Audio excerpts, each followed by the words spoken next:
Radio J. 15h-16h, Cyrielle Sarah Cohen, du lundi au jeudi.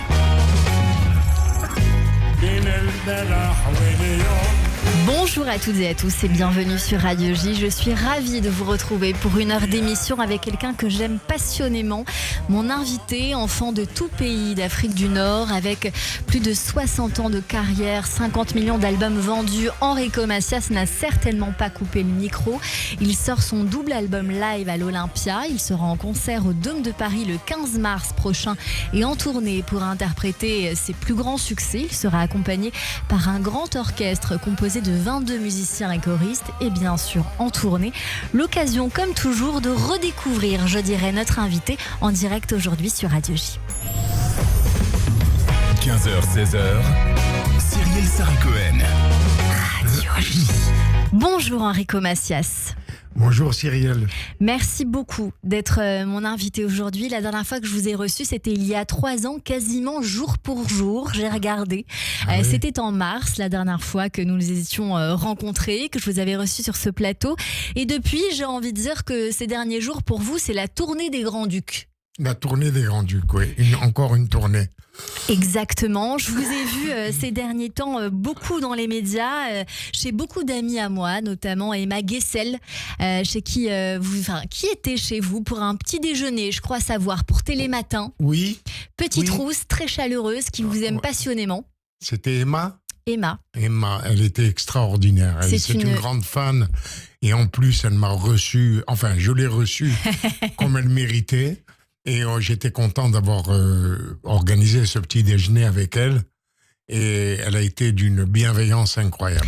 C'est une jeune femme extrêmement pétillante qui vous aime depuis toujours. Je sais que vous avez rencontré aussi des personnes que vous connaissez bien, Jacques Pessis et Wendy Bouchard, que j'aime aussi passionnément. Oui. Donc aussi. c'est une jolie tournée pour vous des Grands-Ducs dans la presse. Ouais. C'est l'occasion pour moi de vous demander cette question. Enrico, on a la sensation que vous êtes infatigable. Est-ce que donner des interviews, faire des concerts, c'est ce qui vous maintient en vie, au-delà bien sûr de l'aspect pécuniaire qu'on peut avoir quand on continue son activité de musicien? On a la sensation que c'est ce qui vous tient. C'est uniquement ça qui me propulse vers l'actualité. D'abord, je remercie la Providence de m'avoir fait vivre jusqu'à présent. Et puis que quand je me réveille le matin, à mon âge, je me dis, tiens, je vais faire une émission de radio, je vais faire une émission de télé, je vais faire une interview avec la presse, je vais faire un spectacle, je vais partir en voyage pour faire un gala. Tout ça, ça me maintient en forme, hein, bien sûr. C'est ça. Il y a une énergie qui se crée par l'amour du public et l'amour que j'ai des voyages que je fais pour rencontrer la musique et rencontrer les gens. On va en parler tout du long de cette émission où vous savez, l'ADN reste le même. Tentez de savoir davantage qui vous êtes au-delà de ce que vous faites. Enrico, si je vous demandais 3 mots pour vous décrire, vous diriez lesquels? 3 mots pour vous décrire. Comment vous vous décrivez? Comment je me décris? Authentique. Ouais, ça c'est le mot principal. Voilà. Il y en a 2 autres. 2 autres? Mendiant de l'amour. Ouais, Voilà. très bien. Et puis, fraternité, paix, contre la violence. Enfin, voilà, il y a beaucoup de choses, quoi. On va parler tout ça dans cette émission où on commence évidemment par le début, toujours le début. Enrico, ou devrais-je dire Gaston Grenassia, vous êtes né le 11 décembre 1938 près de Constantine, en Algérie, de l'union de votre mère, Suzan, et de Sylvain, votre père comptable, devenu musicien violoniste. Aujourd'hui, avec le recul de la vie, Enrico, quel genre d'enfance vous diriez que vous avez eu et dans quel cadre vous avez grandi? D'abord, j'ai été élevé par mes grands-parents.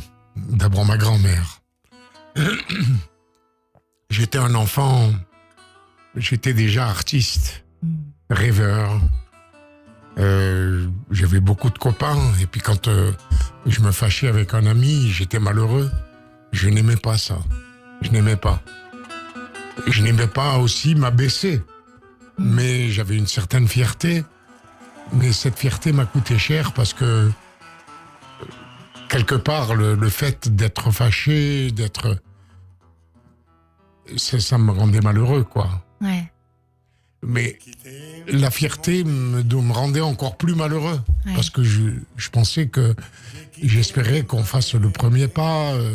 Et finalement, j'y arrivais. C'est vous qui faisiez le premier pas. Pas toujours. Mais quelquefois. Quelquefois. Quelquefois. Vous avez baigné bien sûr dans la musique, dans un univers musical depuis votre plus tendre enfance avec votre grand-père qui jouait de la flûte, un père musicien, on l'a dit, qui tournait dans l'orchestre de Raymond Léris, dit Cheikh Raymond, que vous allez rejoindre par la suite. On va vous enseigner le malou, la musique traditionnelle arabo-andalouse de Constantine. Est-ce que vous n'avez jamais regretté d'avoir choisi cette trajectoire de vie à un moment où finalement vous auriez pu être enseignant et le rester toute votre vie? Non, parce que j'étais orphelin de mon pays. J'étais obligé de partir. J'étais orphelin de la musique arabo-andalouse par l'assassinat de mon beau-père. Et j'ai trouvé un refuge en créant un nouveau répertoire inspiré de la musique arabo-andalouse. J'étais une sorte de pont entre l'Orient et l'Occident. Et j'ai réussi à m'en sortir de cette façon. C'est ça, parce que vous allez arriver, vous allez avoir d'abord un baccalauréat en Algérie, on est en 56. Vous accédez à un poste d'instituteur, mais vous continuez à pratiquer la guitare avant de devoir quitter votre pays pour la France à cause de la guerre d'indépendance. Vous avez 23 ans, Enrico. Est-ce que c'est une blessure que, on sait, vous avez gardée intacte, mais est-ce que finalement, avec le temps, le mal du pays s'amenuise avec le temps? Pourquoi je vous pose cette question? Parce qu'il n'y a pas longtemps, j'ai reçu Jean Benguigui qui me disait « La douleur, malgré les années, est encore plus vivace dans mon cœur. » C'est la même chose pour moi. Oui. Vous savez, ça s'est jamais cicatrisé, le mal du pays. Parce que tant qu'on n'a pas fait le deuil de l'exil, le mal existe toujours et il ne s'amenuise pas. Il grandit, au contraire, avec l'âge. Je sais que vous avez très envie de retourner en Algérie. C'est quelque chose qui vous a longtemps tenu à cœur. Est-ce que finalement on va regarder le verre à moitié plein et se dire que même si vous pouviez y retourner, n'auriez-vous pas peur que cela gâche un peu ces souvenirs d'enfance? Non.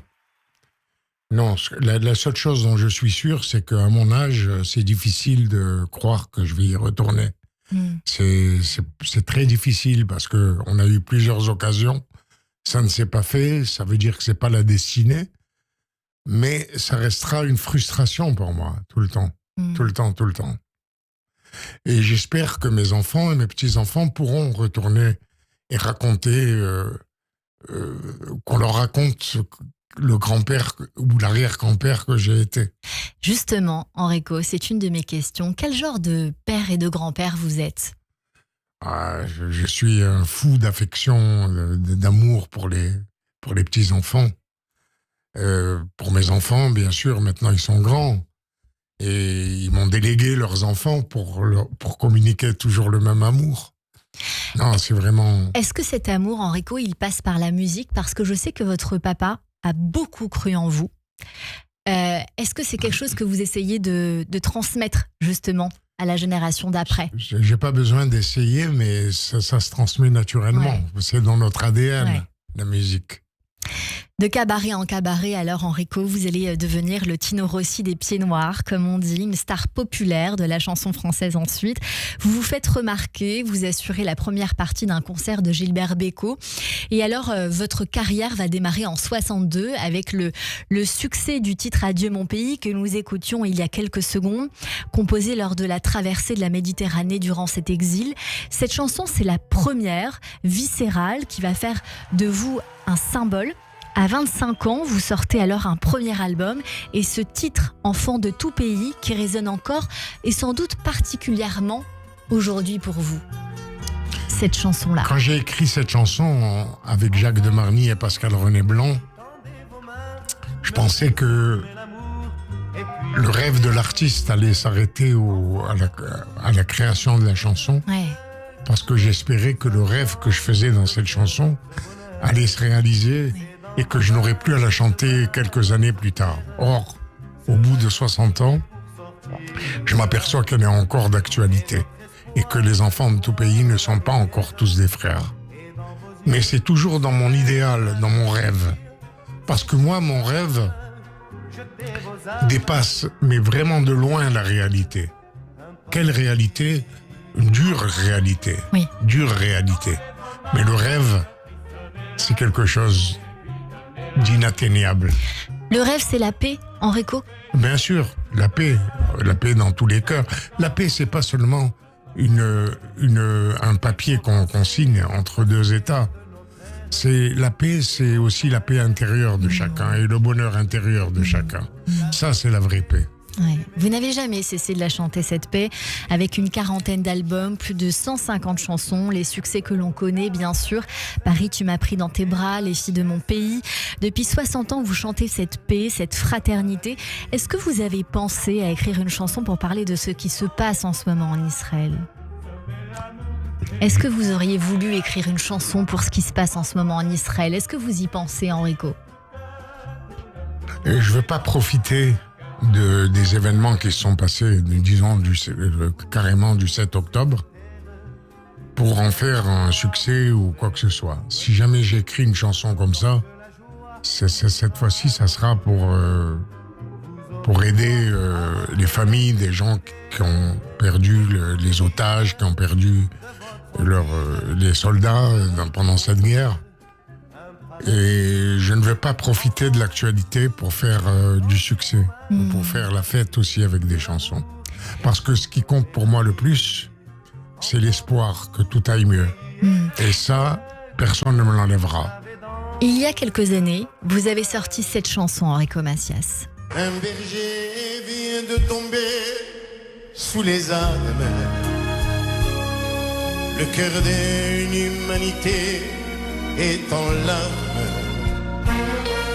Et le monde est bouleversé réalise d'un seul coup que la terre engendre quelquefois des fous.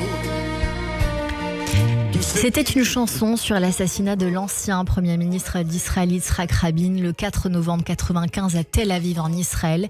Est-ce que pour vous, il reste l'échec d'une paix qui ne sera sans doute plus jamais possible ?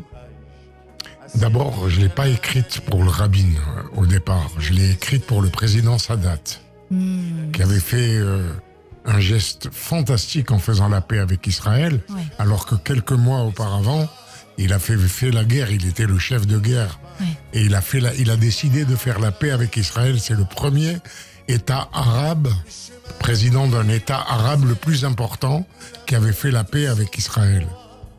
Donc c'était quand même, quand ils l'ont tué, j'ai pas pu m'empêcher d'écrire une chanson pour lui. Et quand le Rabin, Yitzhak Rabin a été tué, je n'avais pas à faire une autre chanson.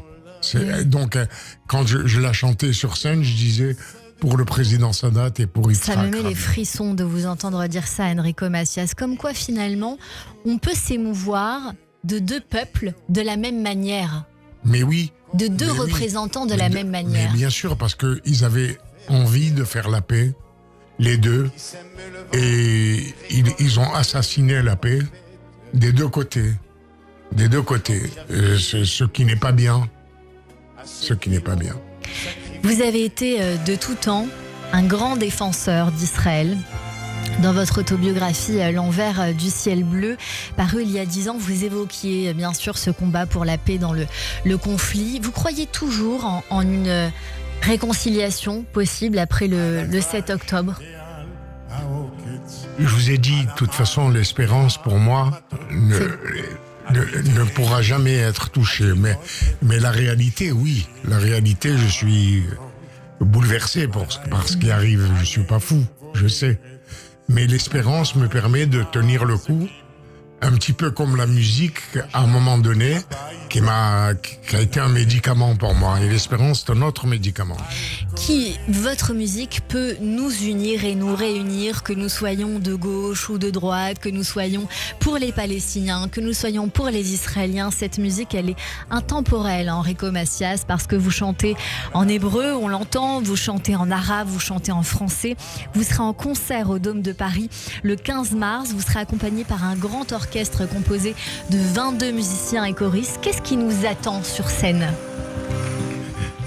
Sur scène, il y aura toutes mes racines musicales, les chansons de mes débuts, les chansons récentes, et puis aussi la musique arabo-andalouse. Voilà. Il y a un double album live à l'Olympia qui sort, là, qui vient de sortir. Est-ce que ce sont ces 25 chansons que l'on va retrouver sur scène ou il y en aura peut-être d'autres ?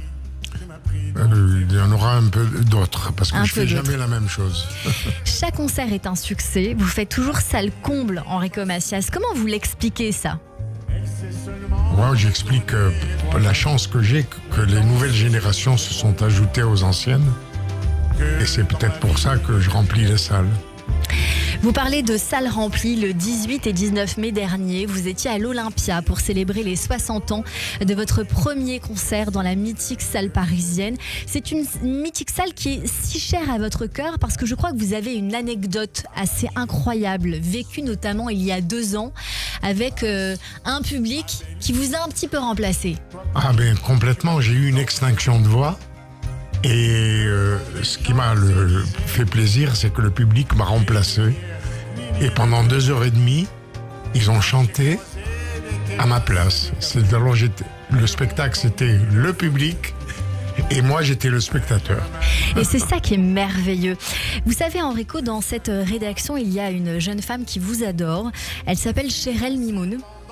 Elle a une petite vingtaine d'années, elle vient de s'installer à côté de vous. J'avais très envie de lui donner la parole parce qu'elle est, je trouve, très à l'image de votre public. Intergénérationnel, j'ai envie de dire. Et j'avais envie qu'elle nous explique l'amour qu'elle a pour vous. Bonjour Chérel d'abord. Bonjour Cyrielle, bonjour Enrico. Alors je voudrais savoir, vous avez 22 ans. Tout à fait. Comment vous expliquez l'amour que vous avez pour Enrico ? Alors c'est très compliqué, enfin non, c'est pas compliqué, mais en fait j'ai toujours vécu avec vos chansons. Depuis que je suis toute jeune, toute petite. Mon père qui est donc à côté de moi. Qui vient d'arriver. Victor, bonjour. Bonjour.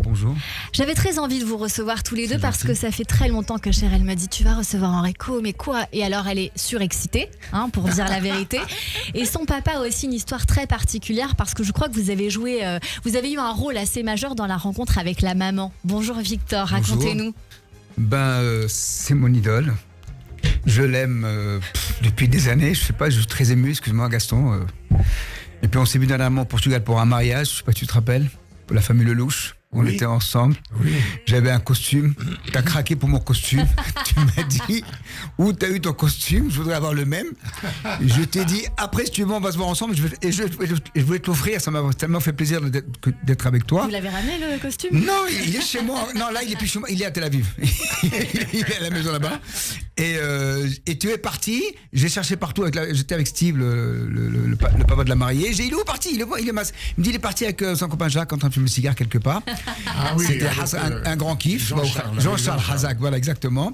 Oui. Et après je t'ai pas revu et voilà donc. Racontez-nous en quoi Enrico a joué un rôle important avec votre femme. C'est chansons d'amour. Ouais. Vous l'avez dragué sur les musiques. Mais comment ? Que toi tu m'as donné ton sourire de femme et tout le. Pour toutes ces raisons. Je t'aime. Vous avez transmis cet amour d'Enrico à votre fille. Et je pense qu'il n'y a pas que ma fille, à tous mes enfants, même à mes petits enfants. Mon petit-fils Gabriel au Canada. Quand je vais là-bas, il me dit papy viens on chante Macias. Donc il met. Quel âge il a ? 4 ans. Oh là là, et il connaît tes chansons par cœur, au Hachem, c'est une bombe. Il chante Paris, enfant de tout pays, malheur à celui qui fait un mal à l'enfant. Et voilà, c'est mon idole et je l'adore. Et tous mes enfants l'adorent, mes petits-enfants l'adorent. Jusqu'à 120 ans avec nous. Amen. Enrico, vous voyez, vous traversez les époques. Je sais que c'est absolument pas un témoignage isolé. Quand on regarde votre public, on vient à vos concerts, tous les âges sont représentés. Est-ce que ça vous fait plaisir et comment vous l'expliquez aussi ? Mais bien sûr que ça me fait plaisir, c'est normal. Je peux pas cracher là-dessus. C'est une merveille de voir ça. C'est ma plus belle récompense, en fait. Ma plus belle récompense, de voir les enfants et les petits-enfants chanter avec moi, communier avec moi, comme leurs parents, comme leurs grands-parents, comme leurs arrière-grands-parents. C'est vrai. Voilà, Parce toutes que les vous nous générations. donnez cette sensation de toujours aimer la vie, Enrico Macias, malgré les épreuves, malgré les douleurs, malgré les difficultés. J'aimerais vous poser une question tout à fait sincère que je trame dans ma tête depuis quelques jours. Je sais que certains ont la sensation de tout savoir de vous, mais on ne sait tout. On ne sait que trop bien qu'on ne sait jamais tout de quelqu'un. J'aimerais que vous nous fassiez un cadeau sur Radio J, que vous nous confiez quelque chose que vous n'avez jamais dit. Alors, peut-être que c'est un peu trop tard, mais ce que j'ai toujours rêvé, c'est de faire une comédie musicale. Un peu sur ma vie. J'ai envie de faire... Parce que j'ai fait évidemment de la musique, j'ai fait du théâtre, du cinéma, mais il me manquait toujours les deux en même temps. Et la comédie musicale, c'est les deux en même temps. La musique plus la comédie. Et le décor et tout ça, voilà. Une comédie musicale. Sur votre vie, vous seriez à l'écriture, vous seriez sur scène ou quelqu'un jouerait votre rôle ? Les deux. Il faut penser au présent, au passé et à l'avenir aussi. Dans cette comédie musicale. Écoutez, je pense qu'à bon entendeur, je pense que ça va donner des idées à certains, Enrico Macias. Peut-être qu'il y a un projet là-dessous, je ne sais pas. Non, pas encore. Pas encore, mais c'est un rêve que je fais. C'est un rêve qui est plus réalisable qu'Enfant de tout pays, comme on disait tout à l'heure. Oui. Mais ça va être réalisé. Je le souhaite, je l'espère, Enrico Macias. Vous restez avec nous. On continue cette émission avec vous pour la sortie de votre double album live à l'Olympia. Vous serez en concert au Dôme de Paris le 15 mars pour interpréter vos plus grands succès en tournée, notamment à Deauville le 17 mai prochain. Dans un instant, mes chroniqueurs nous rejoignent, mais tout de suite, c'est le rappel des titres sur Radio J. Radio J. Cyrielle Sarah Cohen.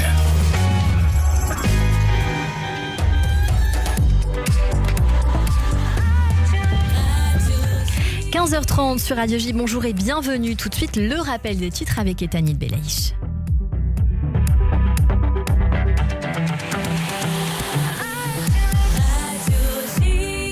Bonjour Etanit. Bonjour Cyrielle, bonjour à tous. Le dernier otage franco-israélien a été enterré au cimetière du kibboutz de Nir Oz en fin de matinée. Ouadi Alomi avait été kidnappé chez lui dans la localité frontalière de la bande de Gaza le 7 octobre 2023 avant d'être tué en captivité. Sa dépouille a été rendue à l'État hébreu jeudi dernier. Jérusalem et Washington rejettent le plan de reconstruction de la bande de Gaza de la Ligue arabe. Les pays membres de l'Alliance se sont réunis en Égypte hier pour imaginer ce projet de 53 milliards de dollars sur 5 ans. Un projet donc jugé inadapté par Israël et les États-Unis. La Turquie va entamer la construction d'un mur à sa frontière avec la Grèce afin de prévenir les entrées illégales de personnes en quête d'exil dans l'Union européenne. Sur cette portion longue de quelques 200 km, il est prévu de construire dans un premier temps près de 9 km de murs cette année, selon les autorités régionales. La Russie dit voir de façon positive les possibilités de négociation de paix avec l'Ukraine. Déclaration du porte-parole du Kremlin cet après-midi au propos du président américain Donald Trump. Celui-ci a assuré hier soir devant le Congrès que le chef d'État ukrainien était désormais prêt à négocier.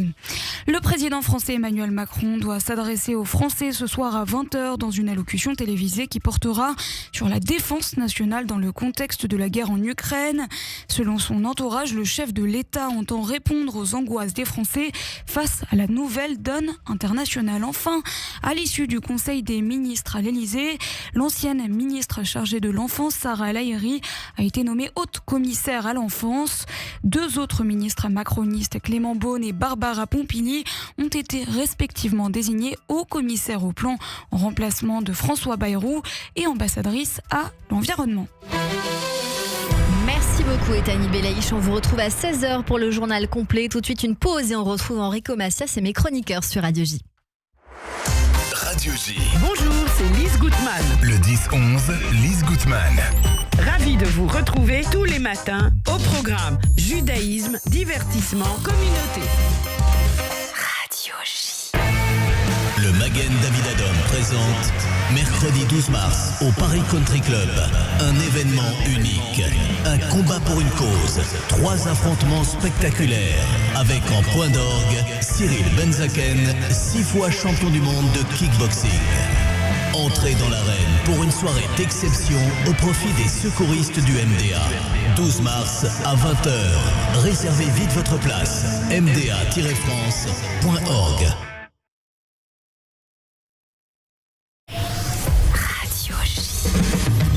Radio J. 15h-16h, Cyrielle Sarah Cohen, du lundi au jeudi. De retour sur l'antenne de Radio J, merci de passer votre après-midi avec nous jusqu'à 16h avec mon invité aujourd'hui, Enrico Macias, pour la sortie de son double album live à l'Olympia en concert au Dôme de Paris le 15 mars pour interpréter ses plus grands succès accompagné par un grand orchestre composé de 22 musiciens et choristes et en tournée. L'occasion de vous demander si par hasard il y aura une petite suite peut-être de Family Business. C'est pas non, prévu. il n'y en aura pas. Ah, je suis très triste. Peut-être qu'un jour, on fera autre chose, mais c'est compliqué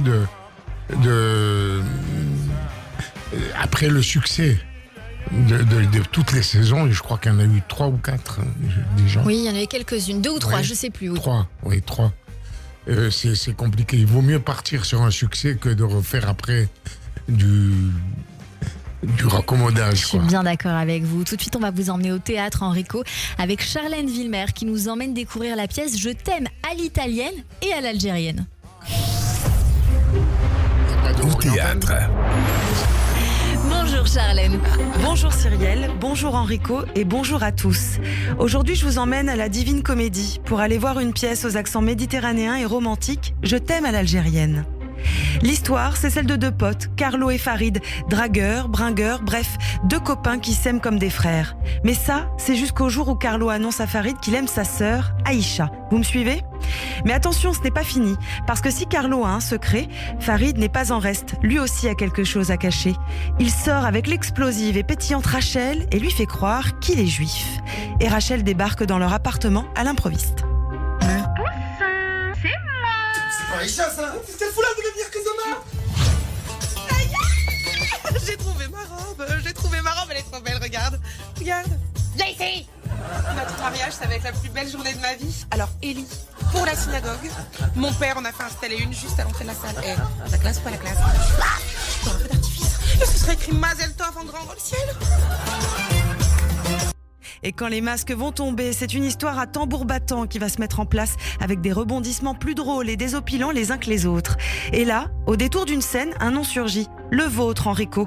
Enrico Macias, vous faites également partie du show, comme une évidence, une référence incontournable. Mais vous n'êtes pas au bout de vos surprises avec cette comédie délirante. Il m'est arrivé quelque chose à la Divine Comédie hier soir. Parfois, aller au théâtre, c'est bien plus qu'être spectateur. C'est devenir acteur malgré soi. Hier soir, tapis dans l'ombre, carnet en main, j'étais là pour observer, noter, bref, capter l'ambiance, faire son métier, quoi. Quand soudain, les lumières se sont allumées et me voilà prise en flagrant délit. Pas le temps de réfléchir, la musique démarre et me voilà projetée sur scène pour donner un cours de danse orientale.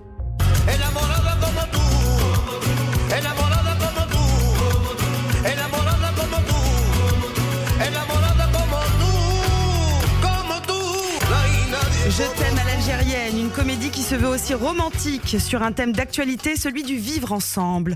Les cultures s'entremêlent, se taquinent et se réconcilient avec humour. Bref, Je t'aime à l'algérienne, c'est un concentré d'énergie, d'émotion et de musique, une pièce qui se vit autant qu'elle se regarde. Et si vous entendez Ya Habibi Yallah, méfiez-vous, vous pourriez bien vous aussi finir par danser. Après avoir fait un carton lors des 6 festivals d'Avignon et cumulant plus de 1000 représentations et 500 000 spectateurs tout de même, ce spectacle est un hymne à l'amour et à la mixité. La Divine Comédie accueille donc cette pièce jusqu'au 26 avril prochain. Et merci beaucoup Charlène Villemer. Vous voyez, même dans des pièces de théâtre, vous êtes représentée, Enrico Macias, comme vient de nous le dire Charlène. Ben oui. Et puis en plus, elle a été prise à partie pour danser. Merci beaucoup Charlène Villemer. Et à la semaine prochaine sur Radio J. Tout de suite, c'est la chronique d'Agité par Leslie Valenzi sur Radio J. Le billet du jour. Aujourd'hui, on reçoit Leslie Valenzi pour inaugurer la première chronique du collectif À Juste Titre. Si vous ne les connaissez pas encore, Agité, c'est 42 attachés de presse qui traquent les biais médiatiques liés à l'antisémitisme et à la guerre Israël-Hamas. Ils sont agités, mais toujours à juste titre, et luttent pour que les journalistes s'attachent à employer systématiquement les mots justes dans leurs articles.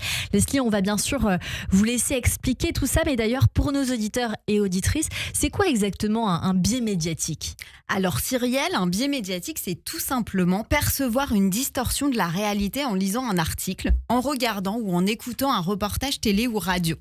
Attention, ça ne veut pas forcément dire que les journalistes mentent, ça veut dire en revanche qu'ils présentent les faits de manière à orienter l'opinion publique. C'est mettre en avant un détail, faire disparaître une information majeure, jouer sur les mots et finalement remodeler l'histoire à sa propre sauce. Sauf que, comme disait Albert Camus, mal nommer les choses, c'est ajouter au malheur du monde. Et des malheurs, je pense qu'on peut se le dire, on en a eu ces derniers mois à l'appel. Et parce qu'un exemple vaut mieux qu'un long discours, imaginez. Aujourd'hui, nous sommes le mercredi 5 mars, vous ouvrez le Parisien et un titre vous interpelle. Bon, un titre, je dois dire, légèrement inspiré d'une personne ici présente. Un mendiant de l'amour, arrêté pour vol à main armée. Là, tout de suite, je sais pas vous, mais moi, j'imagine un beau gosse, un peu oriental, sentimental, un poète maudit, attachant, qui n'aurait commis un braquage, mais que par amour.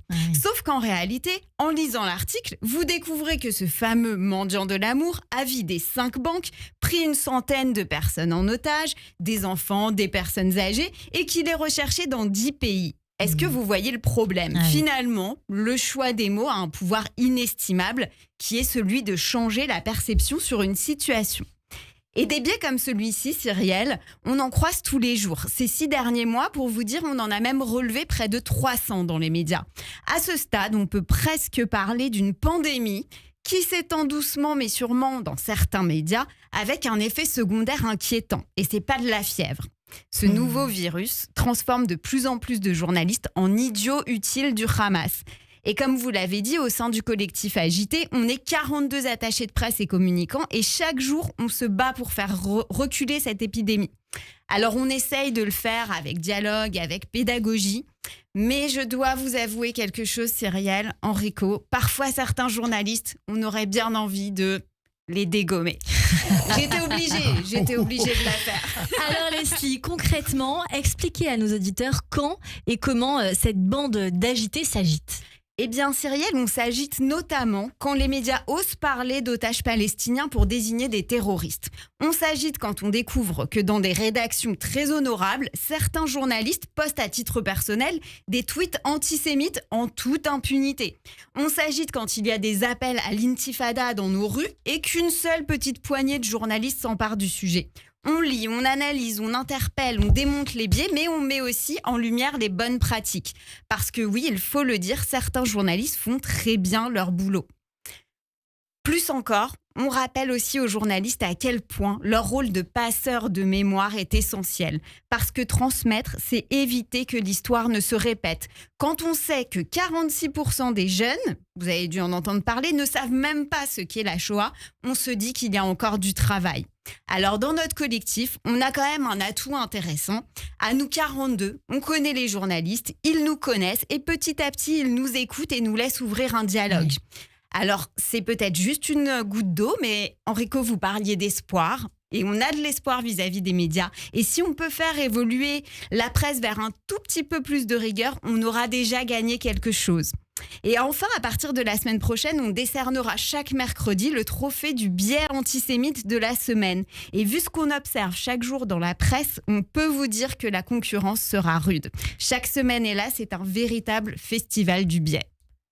J'ai envie de dire même que Leslie Valenzy, par votre biais, il s'est passé beaucoup de choses, beaucoup de titres ont été changés, des titres notamment sur les otages d'Israël, en gros pour dire les Palestiniens, les prisonniers. Vous avez fait en sorte que les titres soient changés en tant qu'otages au profit de prisonniers, ce qui est quand même énorme. On vous dit merci, on vous dit à la semaine prochaine et j'en profite pour dire à nos auditeurs qui nous écoutent, si vous tombez sur un biais journalistique, parce que maintenant on a bien compris ce que ça veut dire, un titre bancal, une phrase qui vous a fait bondir, eh bien écrivez-nous à collectif à juste titre ou par mail collectif@justetitre@gmail.com pour vous tenir au courant de ce qui est observé afin de pouvoir peut-être changer les choses. On se dit à la semaine prochaine. À la semaine prochaine. Merci beaucoup. Bravo pour cette chronique. Merci. Bravo. Merci. L'introspection. Après un peu d'émotion, après cette chronique évidemment, Enrico, où je tiens à garder cette émotion avec vous parce qu'il y a une citation d'Oscar Wilde qui est très importante pour nous, qui dit parfois nous pouvons passer des années sans vivre du tout et tout à coup notre vie entière est concentrée dans un seul instant. J'aimerais citer quelques citations justement un peu connues pour voir si elles rebondissent en vous et en nous. La première, fais de ta vie un rêve et d'un rêve une réalité. C'est d'Antoine de Saint-Exupéry. Est-ce que cette citation-là, vous pourriez la dire vous aussi ? Oui, je l'ai dit tout à l'heure sans le savoir. Je ne connaissais pas toute l'œuvre de Saint-Exupéry, mais franchement, je l'ai dit sans m'inspirer de Saint-Exupéry. J'ai parlé du rêve et de la réalité. Tout à l'heure, j'ai dit que la réalité, on la connaît. Le rêve est inatteignable, mais au moins, on continue. Eh oui, parce que cet espoir fait vivre. La vie sans musique est tout simplement une erreur, une fatigue, un exil. C'est de Nietzsche. Qui a dit ça ? Nietzsche. Nietzsche. C'est un grand philosophe aussi. Ouais. Est-ce que ça vous parle, cette phrase-là ? Moi, je ne crois pas que la vie soit une erreur. Je ne crois pas. Sans musique, elle serait une erreur ? Ah oui. Voilà. Mais je crois que la vie s'accommode toujours de la musique. Parce que sinon... Vous savez, quand vous êtes toutes seules dans la nature, vous entendez le bruit des oiseaux, le bruit des feuilles. Il y a toujours une musique. La musique de la vie. Oui, mais le silence aussi est une musique.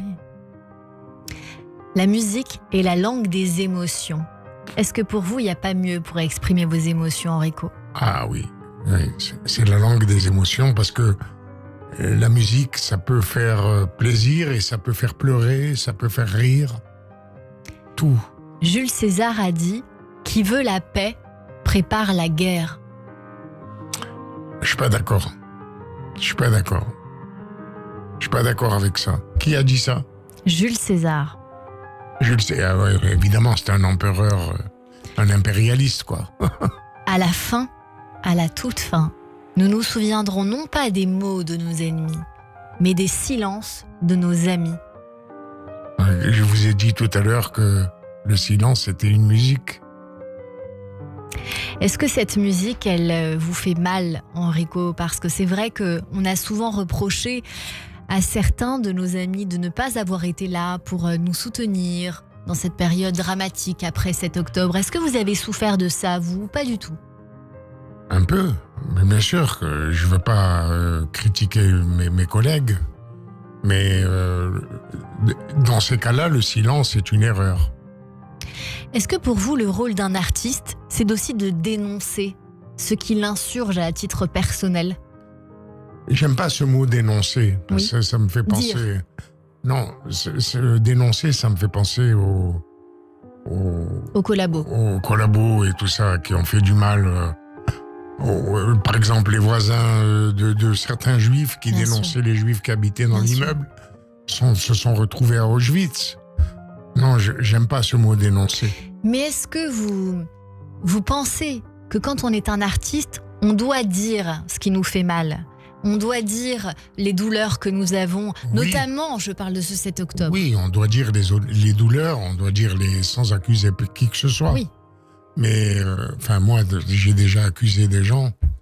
Mais enfin bon, mais au moins, j'ai dit ce que je pensais, mais je veux pas en parler. Ce que je veux dire par là, c'est que il faut jamais aller d'une extrême à l'autre. C'est-à-dire, soit le silence complet, soit dénoncer. Ce qui compte, ce n'est pas l'arrivée, c'est la quête. C'est une façon de dire ce qui importe finalement, ce n'est pas la destination, ce n'est pas là où on veut arriver, c'est le chemin que l'on emprunte pour y arriver. Est-ce que pour vous, c'est ça le plus important dans la vie ? La vie est un chemin. Oui. La vie elle-même est un chemin. Mais parfois, on se dit que on ne pense pas au présent, on pense à l'avenir, au futur, alors que tout se joue dans le présent. Vous savez, dans le judaïsme, le présent n'existe pas. Le mot présent n'existe pas en hébreu. Parce que le présent devient immédiatement soit le futur, soit le passé. Ouais. En 2 secondes, par exemple, le présent, quand je suis arrivé dans ce studio, c'est déjà passé. Mais vous êtes très dans le présent, vous, Enrico. Vous pensez toujours à ce que vous faites, à ce que vous allez faire aussi un peu après, bien sûr, mais vous êtes très dans la vie. Je sais pas si vous voyez ce que je veux dire. Le présent, pour moi, c'est de me rappeler du passé pour mieux corriger l'avenir. Waouh. Voilà, c'est ça, c'est une citation Enrico Macias. J'allais vous demander votre philosophie de vie. Elle est toute trouvée, elle est merveilleuse, Enrico. Merci beaucoup, c'est un beau cadeau. Tout de suite, c'est votre portrait sur Radio J. Le portrait psychologique. Radio J. Radio J. Enrico, je ne sais pas si vous vous souvenez de la dernière fois où vous êtes venu, mais on a pour habitude à la fin de cette émission de débriefer ces minutes que nous avons passées ensemble, mais sans vous. C'est votre portrait qui a été rédigé par la dame qui est juste à ma gauche, Véronique Zana. Bonjour. Bonjour Cyrielle, bonjour Enrico, bonjour à tous. Et merci d'être un repère. Et vous êtes là, dans le présent, bien ancré.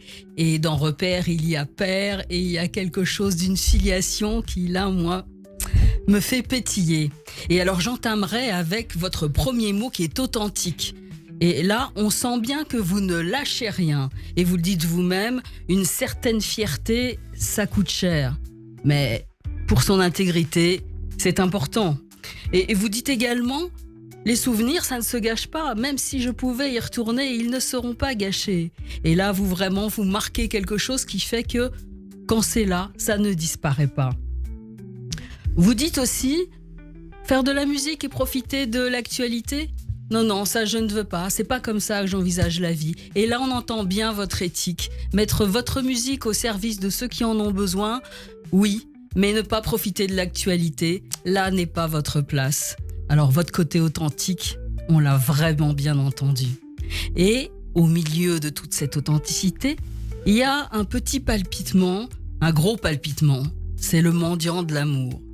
Et quand on l'entend, eh bien ça démarre. Vous dites, j'ai été élevé par ma grand-mère, j'étais un enfant rêveur, déjà artiste. Mais on entend tout cet amour qui est là et qui sonne un peu, je trouve, comme une prière.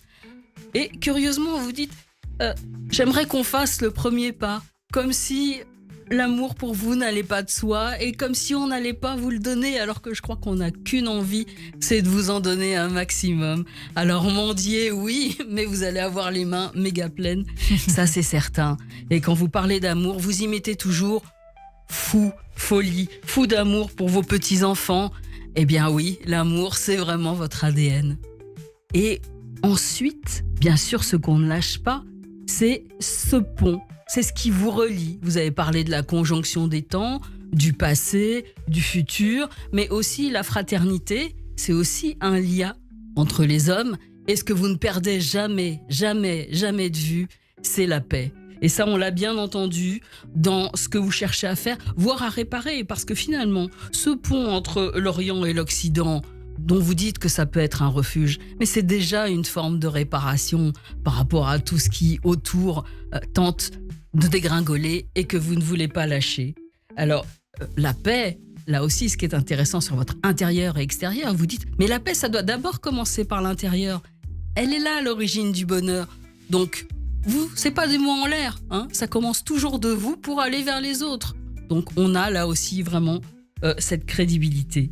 Et toujours cet espoir que vous voulez que ça continue à aller mieux.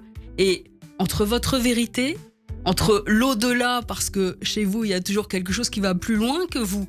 D'ailleurs, vous avez une extinction de voix, vous êtes aphone, le public continue à chanter. Si un jour vous n'êtes plus avec nous, on chantera, hein, vous ne disparaîtrez pas, vous serez toujours là. Donc on a chez vous la vérité, l'au-delà, le cœur de la prière, et vient arriver comme la cerise sur le gâteau. Mon Dieu, quelle horreur. Le gâteau, l'espérance. Et ça, je le mettrai en 4e mot, parce que c'est vraiment vous quelque chose qui justement est atemporel, ne lâche jamais. Et qui sait, si on pouvait vous faire un cadeau, cette fameuse comédie qui viendrait allier l'humour et la musique. Voilà une espérance d'un rêve qui peut se réaliser et qu'on vous souhaite. Merci. Écoutez, vous m'avez vraiment ému sur tout ce que vous avez dit. Ça m'a donné les larmes aux yeux parce que c'était vraiment un acte d'amour que vous avez fait. Vraiment. Merci. Merci du fond de mon cœur. Merci. Merci beaucoup Véronique Zadin. C'est notre psychanalyse que l'on retrouve tous les mercredis sur l'antenne de Radio J. C'est un joli exercice, hein. Vous avez vu ? Ah oui, c'est trop bien, quoi. Très bien. Merci Enrico. Merci Véronique Zadin. La semaine prochaine, bien sûr, sur Radio J. Radio J. Cyrielle Sarah Cohen. C'est la fin de cette émission avec vous, Enrico Macias. Vous venez de sortir votre double album live à l'Olympia. Vous serez en concert au Dôme de Paris le 15 mars pour interpréter vos plus grands succès, accompagné d'un orchestre composé de 22 musiciens et choristes. Et puis bien sûr en tournée avec une date le 17 mai à Deauville. Merci pour cet échange. Un mot de la fin qui vous revient, vous dites ce que vous voulez. Alors, on parlait d'amour. Vous savez, les instants que je viens de passer avec Cyrielle, avec vous, je connais pas votre prénom. Véronique. Leslie. Voilà, et puis aussi la petite femme. Chérelle. Et puis son papa. Victor. J'ai passé des moments d'amour exceptionnels. Et c'est encore plus que le 15 mars au Dôme et tout ça. Rien que les moments que je viens de passer, ça me rend heureux et ça me donne des réserves d'énergie. Merci beaucoup Enrico pour votre générosité. J'ai la sensation que cette émission se conclut finalement un petit peu comme elle a commencé. Si on réfléchit bien au démarrage de cette émission, merci 1000 fois d'être venu nous voir sincèrement. Continuez d'exister Enrico, vraiment, on vous aime tous. Mais vous êtes le lien. Cyrielle, merci. Merci à vous Enrico, vous êtes le passeur, je dirais. Merci beaucoup d'avoir été avec nous à la réalisation audio et vidéo Benjamin Arnaud et Tana Noukaïev. Merci à toutes et à tous de nous avoir suivis. On se donne rendez-vous demain dès 15h avec le groupe 3 Cafés Gourmands. En attendant, c'est la suite de votre journée avec le Club Imo présenté par Marc Ezrati. On va écouter un bout de musique évidemment avec l'Oriental et ce sera le journal sur Radio J dans un instant. Profitez bien, restez à l'écoute de notre antenne. À demain.